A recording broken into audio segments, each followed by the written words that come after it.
Hello and welcome to CMC Markets Trading Outlook for the week of September the 14th, 2015. My name is Colin Szynski, Chief Market Strategist. Our topic this week is gold, oil, stocks, and the big FOMC decision. The September meeting is one that people have been looking for a long time as a potential point where the Fed might start raising interest rates. Because of that, all the other news that we get this week will likely be viewed through the prism of what does it mean for the Fed meeting. That's really the key thing that everybody's going to focus on. It's Thursday afternoon. The announcement comes out at 2 o'clock Eastern Time. A couple of the announcements that run up that may have some impact ahead of that. On Tuesday, we get U.S. retail sales and UK inflation. On Wednesday, we get U.S. consumer prices and UK employment. The UK numbers may have more of an impact on trading on the pound, as people have been speculating that the Bank of England could start raising interest rates after the Fed decides to do so. Retail sales gives an idea on consumer spending in the U.S., and consumer prices is the last inflation figure before the U.S. before the U.S. Fed meeting. The Fed, of course, has a dual mandate of keeping inflation under control as well as managing employment. So inflation does play a role in Fed decisions. So the U.S. CPI report comes out 8:30 a.m. Eastern Time on Wednesday. Retail sales 8:30 Eastern Time on Tuesday. Could also see some significant trading in the marketplace.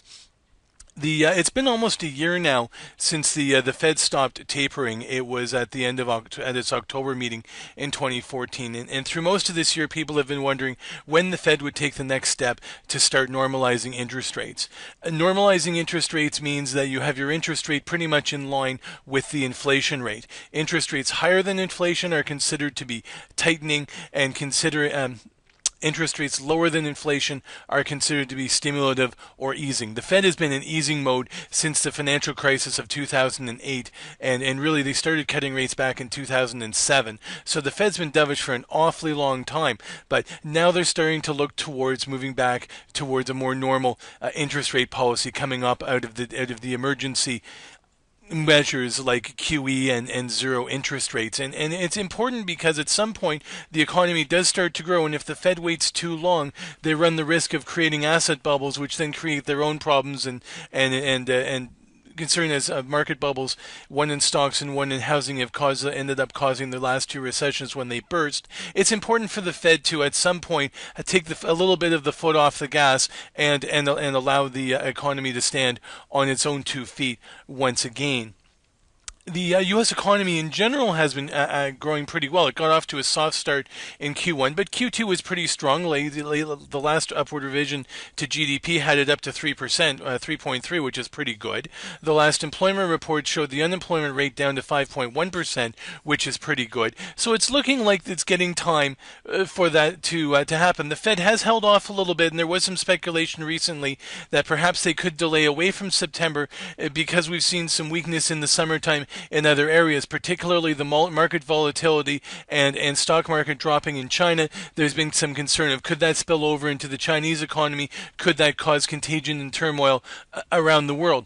As we've moved into September, that's starting to subside, but this meeting might be a little bit too soon for the Fed to move. They may end up, I think they probably will too, may end up choosing to delay just a little bit to make sure that things have settled down before they start raising interest rates. So there's a number of economic factors as to why it's probably a good time for them to start normalizing interest rates. The U.S. economy is doing quite well, and on top of that, there is some of the inflation also may start to go against them. One of the reasons they've held off through much of this year was that headline inflation was low. Headline inflation was low because of the big stock market crash, which I'm showing here on the chart up here.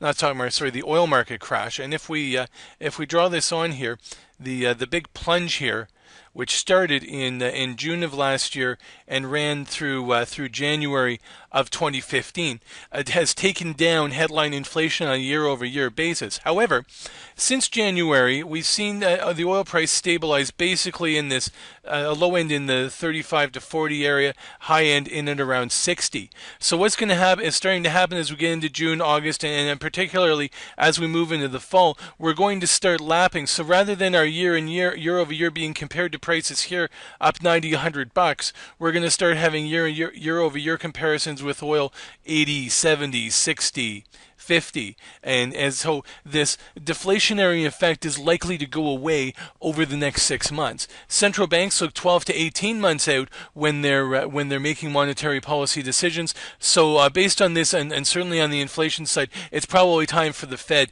to start to raise interest rates. And something important at the Jackson Hole conference in August, which is a forum that the Fed often uses to signal monetary policy trends, Vice Chair Fisher came out and said they don't need 2% inflation to start raising interest rates, so they would probably start to move sooner as this deflationary impact from the oil crash starts to fade.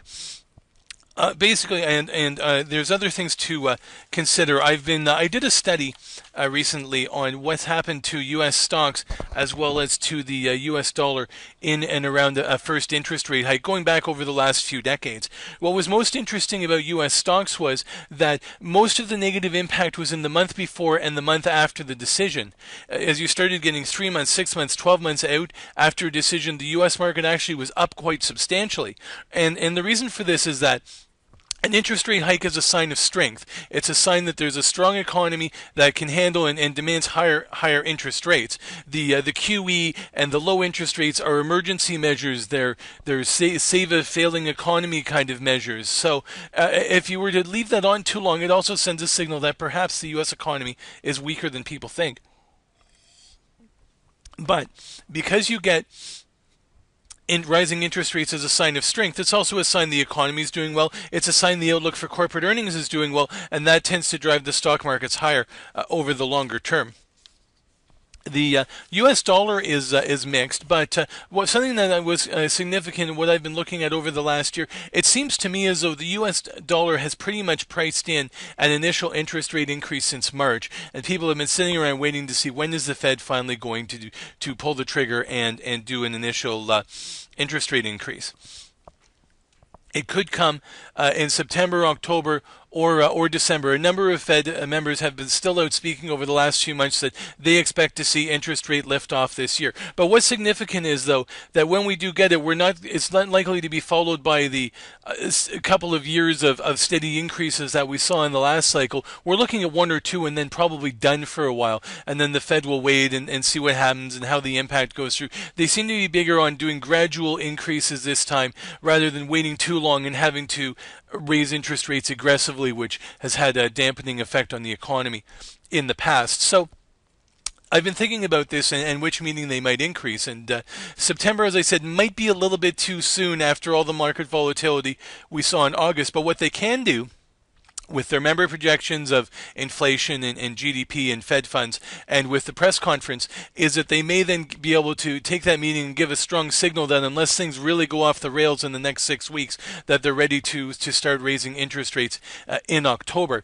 It's not a bad time to be raising interest rates either. As I said, the stock market often goes down surrounding an initial interest rate increase, and we're in a situation where the stock market already is down, so perhaps it's already priced in an initial hike. We're in the middle of the weakest time of the year for stocks, such that if you did raise rates in September, by the time you run out of the impact of the first rate hike towards the end of October, you're also kicking into what's a seasonally stronger time of the year for stocks. So if you've got a time when the markets are down anyways, it's not a bad time, and people are expecting them, it's not a bad time to push through an interest rate increase. So the stars are aligning. The question is, do they go in September or do they go in October? I'm leaning towards a 40% chance of a rate hike in September, a 50% chance of a rate hike in October, and a 10% chance that they hold off and sneak one through at the December meeting like they did with the start of tapering a couple of years ago. So what does this mean for the markets? I've shown the oil price here, and I'm going to show a more recent chart of the oil price. And what's intriguing here is that we had a rally in the spring, we had a sell-off in the summer, but we've broken out of this downtrend, and oil has started to creep higher. Our oil does look like it's base building here in this $40 to $50 range, currently centered in and around the $43.50 to $46.50 area, and it's settled in pretty nicely. So again, this suggests a deflationary factors may start to fade over the next few months, and we could start to see, and if we did actually see oil clear 60, then you could have people starting to get concerned about inflation, but that's a ways off. I don't think we'd have to worry about that in the near term. I suspect we're going to see some kind of 35 to 65 trading range prevail for quite some time. The other thing I wanted to highlight is gold, and gold trading action could be particularly significant around the Fed meeting, and here's why. For much of the last year, gold has been expected. Let's start here in January. So gold has been steadily trending lower through most of 2015. As I said, the dollar by March, and gold to a certain extent by March too, had pretty much probably already priced in an initial rate hike. On top of that, then we had another decline in July, but then we had this spike here in gold in August, and that is quite a significant one. This one here, this little spike here. And what was significant for me was that this was when China's market was really falling apart. People were starting to get worried about contagion. People were worried about stock market problems spilling over into the economy, and that perhaps the Fed might not be able to raise rates. Bang, up goes gold. However, as this has subsided, and the indications are that the Chinese economy is steadying itself, even though we may still see some volatility, it's not collapsing either. And what's happened? The U.S. dollar has started to go back up. Fed speculation gone back on track. Gold has been heading back down. So gold here has some support in and around 1100. If it takes that out, next support's around 1070, and we could see a retest of the $1,000 round number. And look at the RSI here. This is a head and shoulders top in the RSI, rare and bearish. We've broken 50, and we're seeing downward momentum accelerating for gold. So gold may continue to pull back as we see the Fed moving closer and closer to starting to raise interest rates. And what does this mean for stock markets? I'll take a look at the U.S. 30 as an example of what we might see happen in U.S. markets. So we had seen, and this was not uncommon, for most of the last year, I'm going to make this a little bit longer. There we go. We'd had a pretty good run in the stock market through 2014, and through 2015 the stock market had leveled off. This is not uncommon. This has happened in 2004, this happened in 1994, where you were coming to the end of the Fed stimulus phase and going through the transition to where they start normalizing rates. Stock markets go sideways. Why do they go sideways? Because the stimulative effect wears off, and in this case it's been over 9 months now since the Fed ended QE, and the stimulus from that stops pushing the market up, puts a cap on stocks. On the other hand, you have a growing economy, improving corporate earnings, puts a floor under stocks. You end up seeing them go sideways for the better part of a year. We're getting close to the better part of a year here. If we go back starting November, we're getting close to 1, 2, 3, 4, 5, 6, 7, 8, 9 months. We're into the 10th month now of this. Now we did have a sell-off. This sell-off was actually been more similar to the mid-cycle sell-off we saw in 1998. In that case, the Fed had panicked. They cut interest rates, and they caused a big bubble in stock markets, particularly in technology stocks, and that ended in tears with the tech wreck and massive bear market a couple of years later in stocks. I think the Feds would like to try and avoid some of these bubble situations that they've had over the last couple of cycles and manage things a little better. Now we've seen a big sell-off here. We're getting a consolidation over the last few weeks. I think we could still get a retest, perhaps down here. This is 15,730, say 15,750. We had a couple of intraday spikes lower, but overall we do have the downward momentum easing. But certainly, if we did see a rate hike in September or October, this could precipitate a retest, at which point then, which I think would hold some of these lows in here, and then we could be ready to start working higher once again as the stronger U.S. economy starts to reassert itself.